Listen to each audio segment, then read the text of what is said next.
Hi everyone, it's Frugal here. As always, I have my coffee because otherwise somebody might just get killed. So today let's talk about when somebody crosses your boundaries in a corporate or a job environment. Or maybe you're self-employed or hustling and somebody's just getting over that line. That family time, that holiday where they're contacting you at, or maybe just really not talking to you in a respectful manner. So here's my suggestions on what you can do. Number one, you need to assert your boundaries. You need to be able to say, this is my boundaries and this is it. You're crossing my boundaries here and there will be consequences if you cross my boundaries. Oftentimes somebody will be like, okay, I'm really sorry. I'll not contact you again, when you're spending family time, or a date night, or when you're on a holiday. In other cases, people do not. It's very good also to communicate upfront the expectations and manage that. So in some cases, customers expect you to work after hours. Or it might be your employer asking you, listen, I need you to be on standby for whenever we need you. Now in that case, what you do need is you need to be able to say, listen, I am not available after hours as this is my family time. It is time that I will never get back.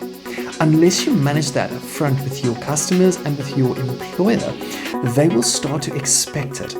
And as soon as they expect it, it's very difficult to go back to say, I'm really sorry, I'm not actually going to do that. Another one is to create, number three, is to create clear boundaries, to set them in place and structures, to say, this is the structure on how you will do things. For example, if you are a third level support staff member, it needs to go through level 1, level 2, and then only to you. Unless it actually goes through the whole process, people will bypass the process to try and make it faster. And if they do that and they get a response, they will keep on coming to you directly, which is also not fair. A good thing as well is to keep your relationships professional. If you keep it professional, people will know this is your personal life and this is your professional life. If you can split it like that, it basically just means people will know this is personal time, personal life, this is professional life, and this is professional time. Another thing that I see is often a problem when it comes to this is people are not willing to deflect their authority. So oftentimes, especially software developers and the like, what they would do is they'd go like, listen, it's okay.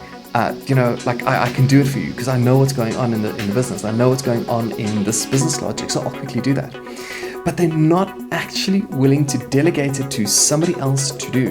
Whether it's a first or second line support, whether it's somebody else that actually can do it, whether it's an employee that actually can handle it for you, whether it's somebody that's reporting to you that you can just say, listen, this client's having this query, please, you resolve it.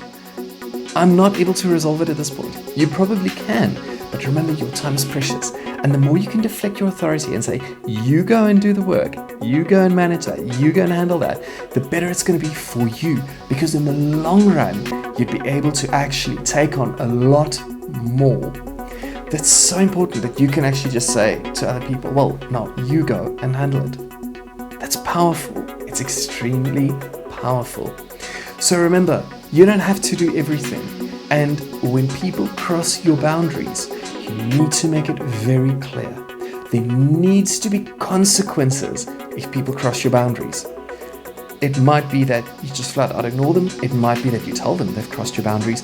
It might be other harsher things that you're just going to say, I'm sorry, but you have now crossed the line. And for this, you will need to do this XYZ, or I will not do this for you because you crossed my boundaries. Always keep it professional, right? Don't go too wild. Have a wonderful day. Happy investing.